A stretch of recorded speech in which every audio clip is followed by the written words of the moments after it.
kickers so much, Nick? Why is It's that? because I haven't looked at these lists yet,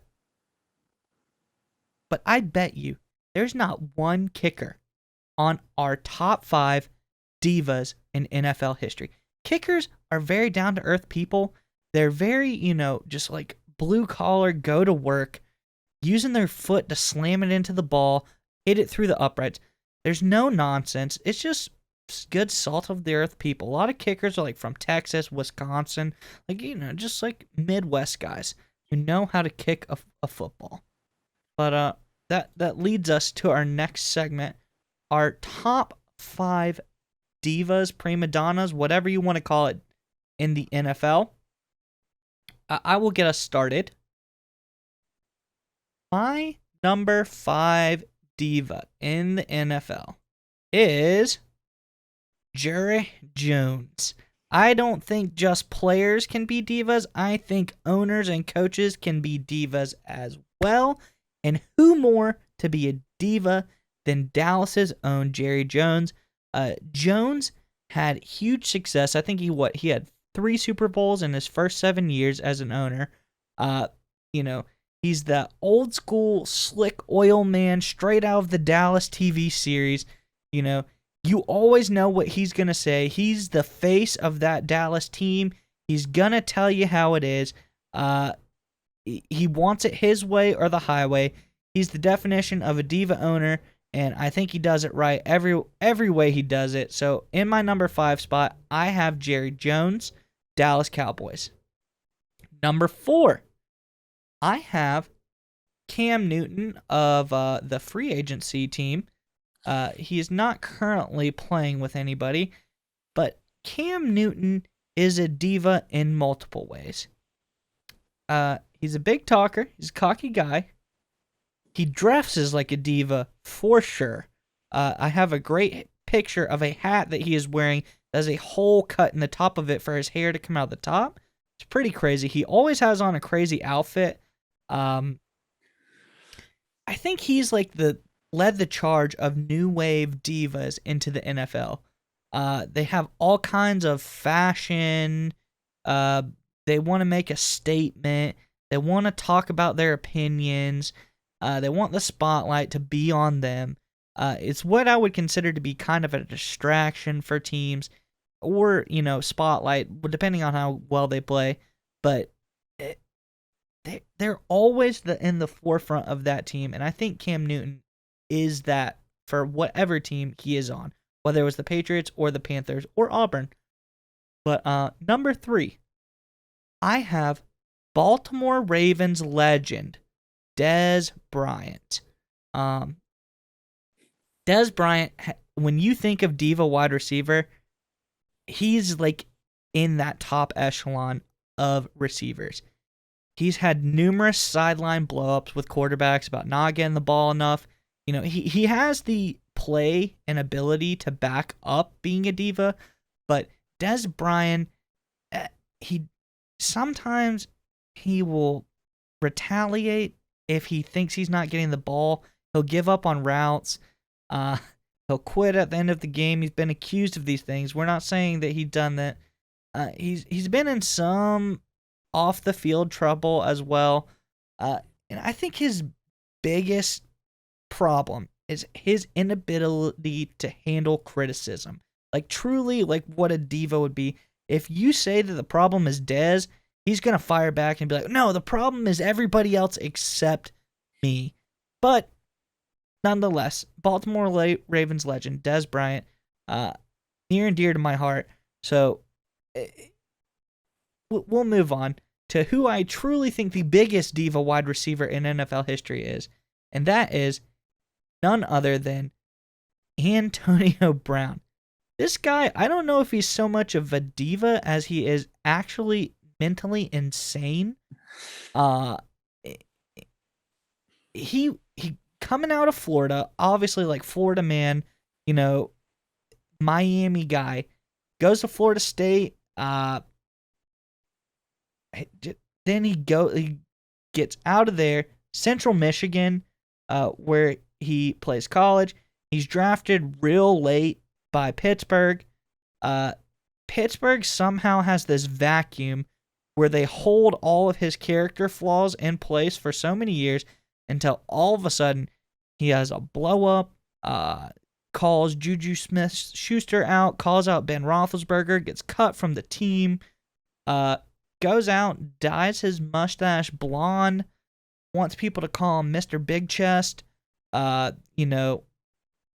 then goes to the Oakland Raiders, comes in on a hot air balloon, has a fit because he can't have the helmet that he wants, and then decides he wants to leave the Raiders. He calls the GM of the Raiders a cracker.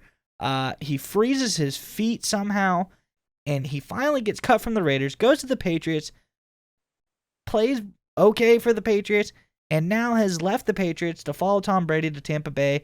And I'd say that they've somehow reeled in his diva-ness a little bit. There's too many divas on that team for him to shine so much. But he's one of the most controversial diva-ish players I've seen in history. But he doesn't even come close to the original diva. The diva that started it all. Broadway Joe Namath. Joe Namath doesn't even play anymore, and he's still a diva. He's shown up to interviews drunk.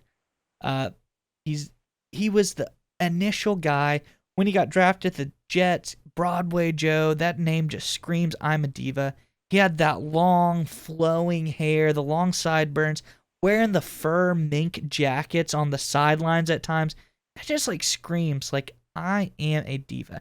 And I think one thing that Joe Namath did was the biggest diva move that turned out to pan out was when he declared that they would win a Super Bowl, and it turned out that they did win, and it was the biggest diva moment where they converted, and everyone's yeah, win one for the divas. So that's my number one diva of all time, Joe Namath.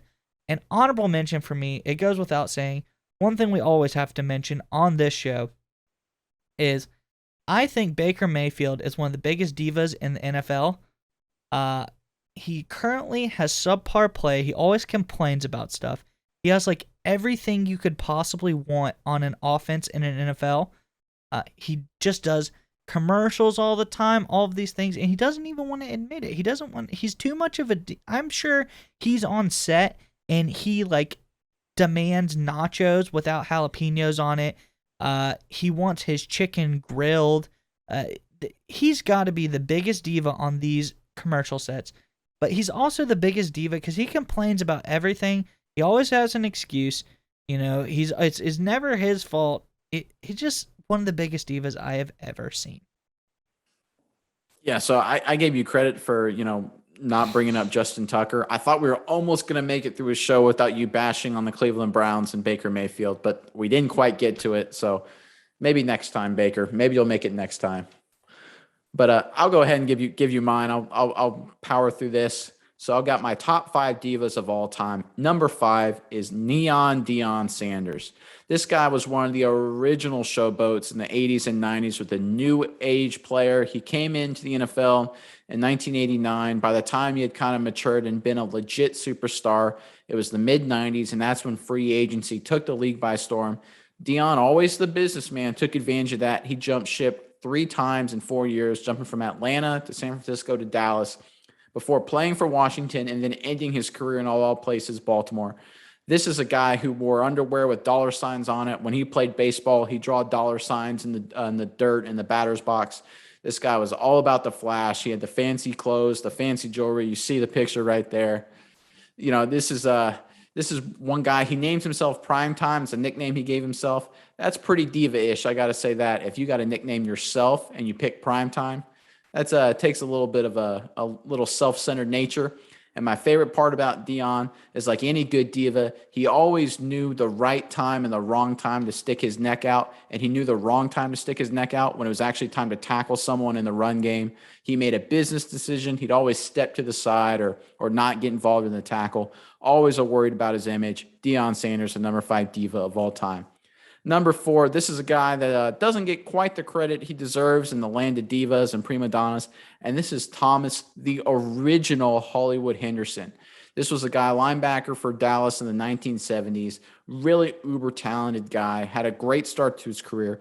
Lawrence Taylor, the all-time great for the Giants, saw Thomas Henderson wear number 56, and he wanted to wear number 56 too because of how well Henderson was playing. Henderson was going to be that kind of guy, but he got caught up all in the antics of being Hollywood. Dallas, very popular team. He dated a Pointer sister for, dated reference there, but they were obviously a big pop band group back in the time.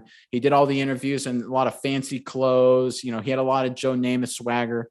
Unfortunately for Hollywood, he got a little too embroiled in the Hollywood lifestyle, and eventually drugs cut his career short. But he was the original Hollywood nickname player and the number 4 diva of all time. Number 3, we already talked on him. It's Odell Beckham Jr.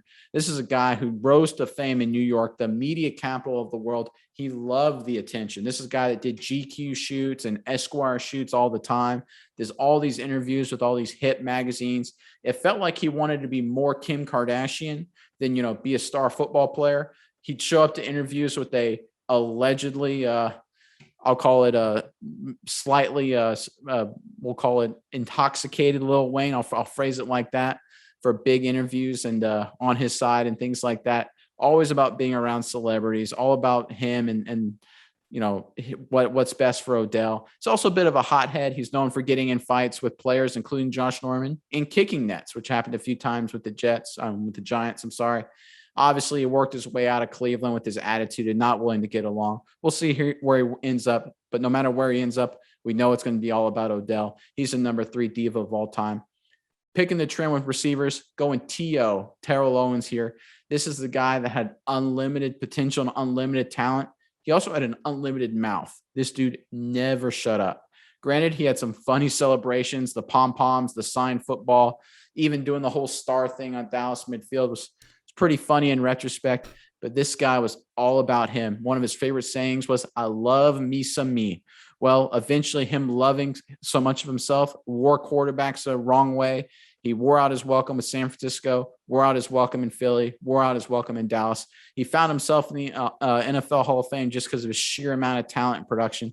But this guy was all about diva. If you don't believe me, look up that press conference he conducted in his driveway, shirtless while doing crunches. Total diva move. And that brings me to the number 1 diva of all time.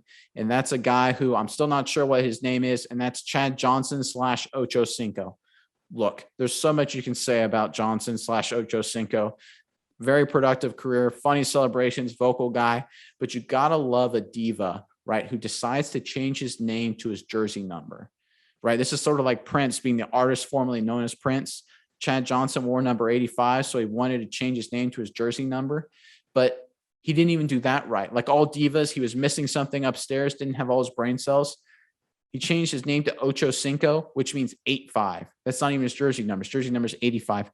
Classic diva move, making it all about him, but not having the brain cells to actually do it right.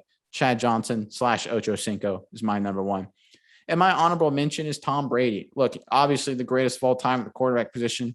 We see him all the time, and his production and his as he grows into his mid 40s is unreal. Bucks are a contender this year. But look, this guy's a world-class griper and complainer. There's all the videos of him screaming and whining on the sideline. Look, every other documentary he does, he's always crying and emotional. He did that weird Tom versus Time thing on Facebook where it was all like, "Woe is me, look how sad I have it." It's like, Tom, you're married to a supermodel. You got 5 rings. You're worth like $500 bajillion. And I think that's a real number, right? Bajillion. Absolutely. It's what are you complaining about? Like you're upset that you're only going to win 6, or you're going to have to retire from football at 48 to your supermodel wife and $180 bajillion. Come on, Tom, stop being so diva. Grow up a little bit. He just can't help it. Maybe it's because he's from California. But so Tom Brady's my honorable mention diva of all time. There's so much diva energy on this screen. I don't even know if I can handle it. Like the weird thing is, I keep trying to look at you, but I keep getting drawn back to the pictures. Like it pulls you in, it sucks you in. Yeah, I just think these guys are like the male embodiment of the word Karen. Like they're all gonna ask us for our manager, and they're all gonna complain about something. Like they're gonna send their feedback. They're gonna give us a 1-star review on Yelp. Exactly.